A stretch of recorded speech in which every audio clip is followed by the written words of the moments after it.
नमस्कार दोस्तों, मेरा नाम है मनोज और आप देख रहे हैं अपना YouTube channel doctor Manoj Singh channel. तो दोस्तों मैं बहुत-बहुत स्वागत करता हूं आपके अपने channel doctor Manoj Singh channel पर।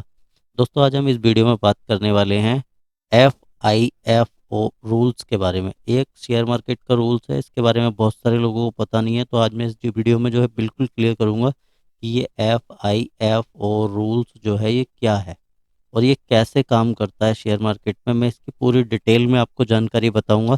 ये आपको जानना भी बहुत ज़रूरी है दोस्तों। और कुछ कमेंट है मेरे पास मेरे व्यूअर्स के, जिसमें एक व्यूअर्स हैं हनुमान ठाकरे जी। तो मैं इनका जो कमेंट है वो आपको पढ़ के एक बार बता देता हूँ। इन्होंने लिखा, सर जी अगर ईटीएफ में अगर 1000 रुपये की बाइंग करेंगे और उस पर अगर हम 5% का प्रॉफिट लेंगे तो 50 रुपये बनता है। और ये सारा का सारा जो हमारा प्रॉफिट है ये जो है चार्जेस में ही चला जाएगा, तो बचेगा क्या, है ना? तो मैं इसको एक बार कैलकुलेट करके दिखाऊंगा और आपको बताऊंगा कि इसमें जो है आपको क्या बचेगा। तो वीडियो को पूरा देखिए, अंत तक देखिए, लास्ट तक देखिए। और उससे पहले मैं निवेदन करूंगा अपने सभी दोस्तों से जो चैनल पर पहली बार आए हैं, ये वीडियो को पहली बार देख रहे हैं, तो सब्सक्राइब कर दीजिए। बगल में जो घंटी का आइकन है उसे दबा दीजिए, इसे ऑल पे सेलेक्ट कीजिए ताकि आने वाले प्रत्येक वीडियो का नोटिफिकेशन आपके पास तक समय से पहुंचता रहे। तो चलिए दोस्तों हम बात करते हैं कि ये एफआईएफओ रूल जो है ये क्या है और ये किस तरीके से जो है काम करता है। तो मैं आप इसी के बारे में आपको बताऊंगा। और शेयर मार्केट की बेसिक नॉलेज के लिए मेरा सेकंड चैनल है, आप इसको भी सब्सक्राइब कर सकते हैं। इस पर मैं बहुत सारी नई नई वीडियोस लाने वाला हूँ, बहुत ज़बरदस्त कंटेंट इस पे भी आने वाले हैं। तो ये देखिए एफआईएफओ रूल्स जो है ये क्या है, यानी कि एफआईएफओ ये क्या है, इसका मतलब है, इसके फुल फॉर्म मैं आपको बता देता हूँ, फर्स्ट इन और फर्स्ट आउट। ठीक है सर, इसका मतलब है फर्स्ट इन, इस वाले एफ का मतलब फर्स्ट और इस वाले आई का मतलब है इन, इस वाले एफ का मतलब है फर्स्ट और ओ का मतलब है आउट। तो आप इसकी फुल फॉर्म समझ गए, ये इसकी फुल फॉर्म है। अब ये शेयर मार्केट में काम कैसे करता है। सपोज करिए आप कोई शेयर, ठीक है सर, आप कोई शेयर या कोई ईटीएफ कुछ भी आप खरीदते हैं जिसमें आप इन्वेस्टमेंट कर रहे हैं या स्विंग भी कर रहे हैं। ठीक है सर, आप स्विंग कर रहे हैं, इन्वेस्टमेंट कर रहे हैं, क्योंकि स्विंग भी जो है आप डिलीवरी में लेंगे और अगर आप इन्वेस्टमेंट करेंगे तब भी आप जो है डिलीवरी में लेंगे। अब एग्जांपल ले लेता हूँ मैं कि कोई भी ईटीएफ या शेयर का भाव 100 रुपये है। ठीक है सर, तो आपने 100 रुपये में 50 की क्वांटिटी इसकी ले ली या 50 यूनिट आपने इसके ले लिए। उसके बाद इसका भाव 90 रुपये आ गया। आप मेरी अगर किसी विधि से ले रहे हैं तब भी यही होगा। आप बी वेब पे खरीद रहे हैं या आप फर्स्ट 5% की गिरावट पे खरीद रहे हैं, उसके बाद हर 5% की गिरावट पे खरीद रहे हैं, जैसी कि स्ट्रैटेजी मैंने आपके साथ साझा की हुई है। अगर आपने वो नहीं देखी हैं तो पूरे लगभग 57 वीडियो में ईटीएफ को बना चुका हूँ, उसका पूरा एक प्लेलिस्ट बनाया हुआ है मैंने। वो प्लेलिस्ट में वीडियो के डिस्क्रिप्शन में डाल रहा हूँ, आप वहाँ से जाके वीडियो को चेकआउट करें। ज़बरदस्त और फुल इन्फॉर्मेशन वाले वीडियो हैं, आप उनको देखें ज़रूर। अब आपकी थर्ड बाइंग जो है, सपोज करिए कि इसका भाव जो है अब 98 रुपये आ गया और आपने फिर जो है यहाँ पे 50 की बाइंग कर ली। अब आप सोचेंगे कि इनमें से सपोज करिए 98 वाली जो बाइंग है ये आपने सबसे लास्ट में करी है, तो अब इसका प्राइस सपोज करिए 99 हो गया। तो आप सोचें ये 98 वाली पोजीशन को मैं यहाँ से जो है एग्जिट कर देता हूँ, इसको मैं एग्जिट कर देता हूँ, तो मेरी ये वाली पोजीशन बिक जाएगी। लेकिन ऐसा नहीं होगा क्योंकि आपने सबसे पहले ये खरीदी है। फर्स्ट कौन सी है आपकी, ये वाली है। तो सबसे पहले आपके ये वाले 50 यूनिट या जो भी शेयर हैं ये बिकेंगे, क्योंकि ये आपकी फर्स्ट इन है। आप इसमें आपने जो है फर्स्ट बाइंग ये वाली करी है, तो आपके पहले ये बिकेंगे। उसके बाद जो आपने सेकंड करी है वो बिकेंगे और उसके बाद थर्ड वाली जो करी है वो बिकेंगे। तो इसमें आपको समझ में आया कि फर्स्ट इन और फर्स्ट आउट कैसे होगा। एफ आई एफ ओ क्या है, तो ये मैंने बताया कि एफ आई एफ ओ क्या है। अब मेरे किसी व्यूअर ने सवाल करा, कमेंट करा कि सर अगर हम इसमें ईटीएफ में काम करेंगे तो क्या होगा, हमारा जो ये इन्वेस्टमेंट है या जो भी हम ट्रेड कर रहे हैं सिर्फ ईटीएफ में F I F O rules लगेगा, अप्लाई होगा, तो जो पहली बाइंग है वही होगी, वही सेल होगी, तो लॉस हो जाएगा। ठीक है सर, आप अगर ऐसा करेंगे तो बिल्कुल आपको लॉस होगा, क्योंकि आप टुकड़ों में बेच रहे हैं। आपने जैसे खरीदा अगर आप वैसे ही बेचेंगे तो बिल्कुल आपको लॉस होगा। अब इससे देखिए दो तरीके हैं। मैं कोई भी स्ट्रेटजी आपके साथ साझा कर रहा हूँ, तो पहली बात तो ऐसी मेरे पास भी कोई स्ट्रेटजी नहीं है कि आपको एक बार जो है मैंने बता दी और आप फिर उससे हमेशा उसी से काम कर रहे हैं। देखिए, इम्प्रोवाइजेशन बहुत ज़रूरी है। हर स्ट्रेटजी में लचीलापन रखना चाहिए, बदलाव की गुंजाइश होनी चाहिए, आपके किसी भी रूल में बदलाव की गुंजाइश होनी चाहिए, जिससे आप मार्केट की हर अपॉर्चुनिटी का फ़ायदा उठा पाएँ। तो इसमें मैं आपको दो तरीके आज आपके साथ साझा करूंगा, जिससे आप FIFO वाला जो रूल लगेगा, इससे आप बच सकते हैं और आप जो है अधिक प्रॉफिट निकाल सकते हैं। तो सबसे पहले तो मैं अपने वीडियो और चैनल के माध्यम से यही कोशिश करता हूँ कि जो भी आप कैपिटल लेके आ रहे हैं, वो आपका कैपिटल जो है सुरक्षित रहना चाहिए। क्योंकि आपका जब कैपिटल सुरक्षित रहेगा, तभी आप शेयर मार्केट में बने रहेंगे। अगर आपने अपना कैपिटल ही गंवा दिया, तो आप जो है मार्केट से आउट कर दिए जाएंगे, आप मार्केट से बाहर चले जाएंगे। इसलिए अपने कैपिटल को सुरक्षित रखिए, और अगर आप बिल्कुल नए हैं शेयर मार्केट में, तो ETF के थ्रू ही काम करिए। और मैंने कई सारी स्ट्रैटेजी ETF पे बनाई हुई हैं। आपके पास जैसा भी कैपिटल है, आप ऐसे कैपिटल के साथ काम कर सकते हैं। अगर आपके पास 10,000 रुपये हैं, मैंने फिर भी आपको बताया कि आप 10,000 रुपये से कैसे शेयर मार्केट में काम कर सकते हैं बिना अपने कैपिटल को खोए हुए, और उससे रेगुलर पैसिव और मंथली वीकली इनकम को जो है आप जनरेट कर सकते हैं। आप जो है उससे रिटर्न निकाल सकते हैं, आप उससे सीख भी सकते हैं।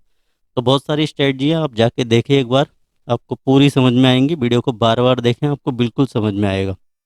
तो अब ये FIFO से बचने का नियम क्या है दोस्तों, ये बहुत सारे लोगों को पता नहीं लगता, लेकिन बहुत शानदार और ज़बरदस्त कमेंट करा है। मैं उसका आज पूरा जवाब दूंगा आपको कि ये FIFO से आप कैसे बच सकते हैं। तो आपको लगेगा कि मैंने एवरेज प्राइस तो कर लिया, लेकिन आप क्वांटिटी थोड़ी थोड़ी अगर बेचेंगे, तो जो आपने फर्स्ट बाइंग करी है वही आपकी पहले फर्स्ट बाइंग ही सेल होगी। बिल्कुल ठीक बात है ये, बिल्कुल सही बात है, यही सेल होगी।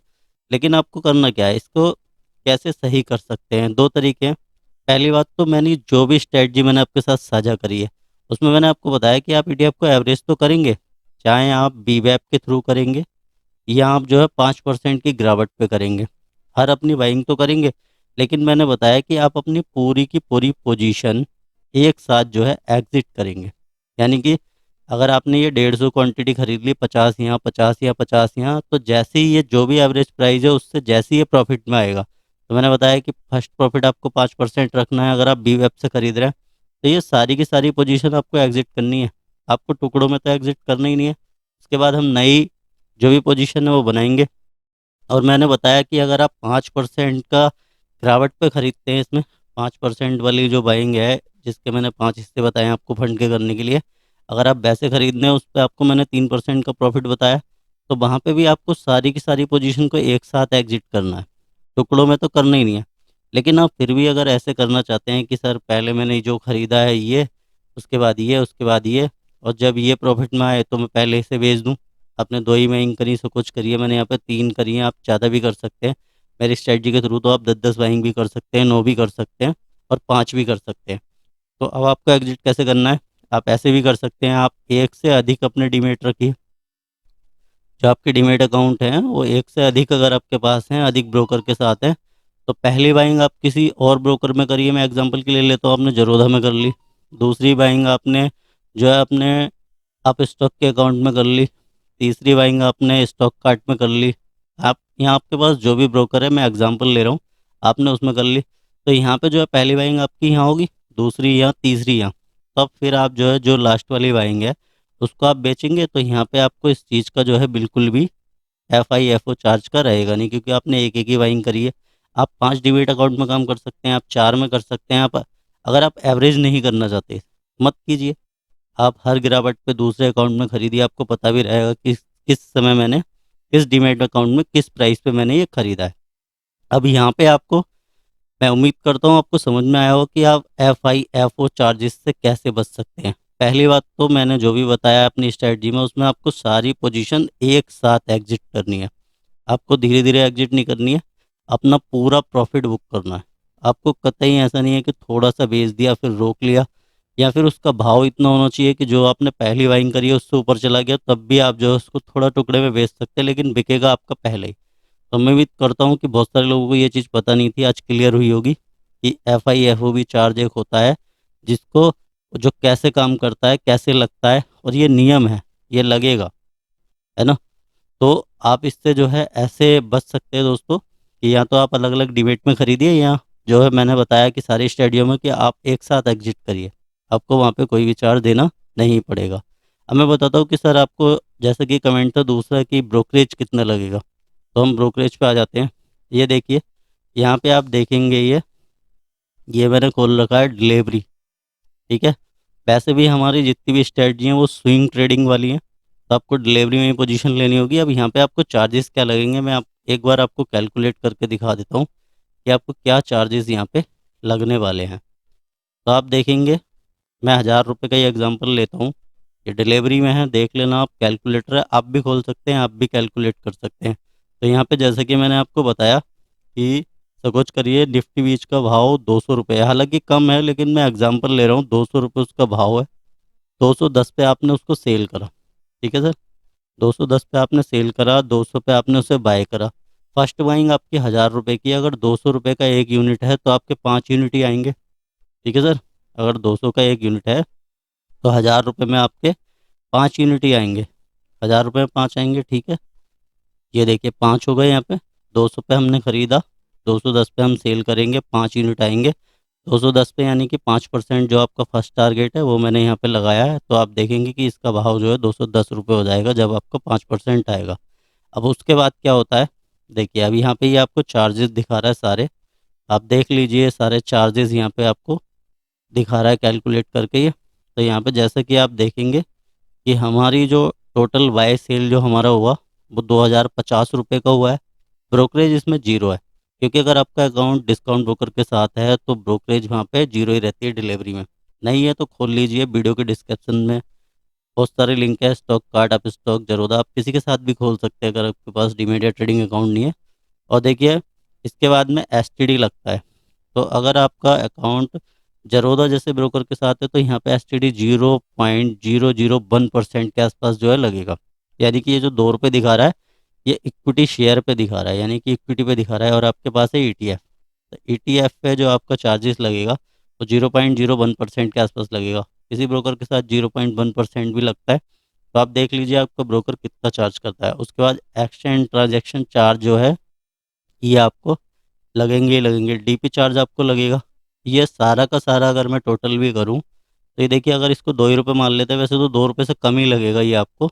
और यहाँ पे देखेंगे कि सारा जितना भी चार्ज आपको लगेगा वो लगेगा 18 रुपये और 01 पैसा। ठीक है सर, फिर भी आपका जो नेट प्रॉफिट है वो 31 रुपये 99 पैसे, हालांकि ये ज़्यादा ही है, ये ज़्यादा ही होगा क्योंकि आपको एसटीडी कम लगने वाला है यहाँ पे। तो ये देख लिए 31 रुपये 99 पैसे आपको डिलीवरी में बचेंगे। आप जो 1000 रुपये की ट्रेड करेंगे ना, जिसमें आपको 50 रुपये मिलेंगे, और आप 5% अगर टारगेट भी रखते हैं तब भी आपको जो है यहाँ पे 31 रुपये 99 पैसे मिलते हैं। इस पर मैंने एक वीडियो पहले ही बताया, उसमें मैंने और भी बताया कि अगर आप 2 बार एवरेजिंग कर लेते हैं तब आपको कितने पैसे बचेंगे, तो एक बार वो भी आप वीडियो को चेकआउट कर सकते हैं। और ख़ुद से अपने किसी भी ट्रेडिंग प्लेटफॉर्म पे या मोबाइल एप्लीकेशन पे या गूगल में सीधा सर्च करके आप ब्रोकरेज चार्ज को कैलकुलेटर में डाल के आप कैलकुलेट खुद भी कर सकते हैं। तो दोस्तों मैं उम्मीद करता हूँ आपको समझ में आया हो कि FIFO चार्ज क्या है, वो आपको कैसे लगेगा, किस कंडीशन में वो आपको लगता है, और आपको समझ में आया हो कि अगर आप 1000 रुपये की बाइंग और सेलिंग करते हैं अगर ETF में, तो वहाँ पे जो है आपको कितने पैसे बचेंगे अगर आपका टारगेट 5% है। तो मैं उम्मीद करता हूँ आपको समझ में आया होगा दोस्तों। अगर समझ में आया, वीडियो अच्छा लगा तो अपने दोस्तों के साथ शेयर कर दीजिए। चैनल को सब्सक्राइब नहीं किया तो सब्सक्राइब करके बगल में जो घंटी का आइकन है उसको दबा दीजिए, उसे ऑल पे सेलेक्ट कर दीजिए, ताकि आने वाले प्रत्येक वीडियो को नोटिफिकेशन आपके पास तक समय से पहुंचता रहे। इसी के साथ मिलता हूं नेक्स्ट वीडियो में, तब तक के लिए जय हिंद, जय भारत।